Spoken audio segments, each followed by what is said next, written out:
ഞാൻ ഇന്ന് സംസാരിക്കാൻ പോകുന്ന ഒരു സബ്ജക്റ്റ് എന്നുള്ള ടിപ്പിക്കൽ ഒരു സെലിബ്രിറ്റിയുടെ ഹെയർ ട്രാൻസ്പ്ലാന്റിൻ്റെ ഡീറ്റെയിൽസാണ്. മറ്റാരുമല്ല, ഓൾറൗണ്ടർ ക്രിക്കറ്ററായ അക്ഷർ പട്ടേൽ. അക്ഷർ പട്ടേൽ നിങ്ങൾക്ക് അറിയാം. ഓക്കെ, അദ്ദേഹം ഹെയർ ട്രാൻസ്പ്ലാന്റ് ചെയ്തതായിട്ട് പല ആൾക്കാർക്കും അറിയാം, ചില ആൾക്ക് അറിയില്ല. കാരണം പല ആൾക്കാർ ഹെയർ ട്രാൻസ്പ്ലാന്റിനെ കുറിച്ച് ഒരു 10% ആൾക്കാർക്ക് ഇപ്പോഴും അറിയുള്ളൂ.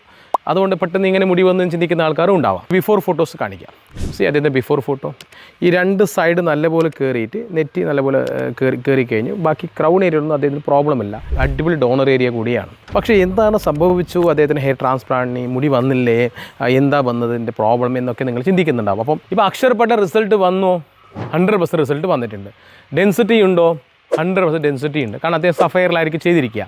നല്ല ഡെൻസിറ്റി ഉണ്ട്, എല്ലാം ഓക്കെയാണ്. എന്താ ഇതിനൊരു പ്രോബ്ലം? അതാണ് ഇവിടെ സംസാരിക്കാൻ പോകുന്നത്. ഞാൻ ആദ്യം അദ്ദേഹത്തിൻ്റെ റിസൾട്ട് ഒന്ന് കാണിക്കാം. നിങ്ങൾ നോക്കിയേ, റിസൾട്ട് എല്ലാം വന്നു. പക്ഷേ എന്താ പ്രോബ്ലം എന്ന് വെച്ചാൽ, ഒന്ന് സ്ട്രൈറ്റ് ഹെയർ ലൈൻ ആയിപ്പോയി, പിന്നൊന്ന് ഒരുപാട് ഇറങ്ങിപ്പോയി. ഇത് കാണുമ്പോൾ ഒരു തൊപ്പി വെച്ച ഫീലിംഗ് അല്ലെങ്കിൽ ഒരു വിഗ് വെച്ച ഫീലിംഗ് ഉണ്ടാവും. ഫോട്ടോയിൽ ഞാൻ കാണിക്കാം, സൈഡ് ആംഗിൾ കാണിക്കാം. ഈ വെച്ച ഹെയർ സെപ്പറേറ്റായി കാണാൻ പറ്റുന്നുണ്ട്. ഇങ്ങനെ ഫ്രണ്ടിലോട്ടാണ് അത് ഡയറക്ഷൻ കൊടുത്തിരിക്കുന്നത്. ഡയറക്ഷൻ റോങ് ആണ്. ഹെയർ ട്രാൻസ്പ്ലാന്റിനെ കുറിച്ച് ഡീറ്റെയിൽ അറിയുന്ന വ്യക്തികൾക്ക് അറിയാം, റോങ് ഹെയർ ലൈനാണ് ചെയ്തിരിക്കുന്നത്.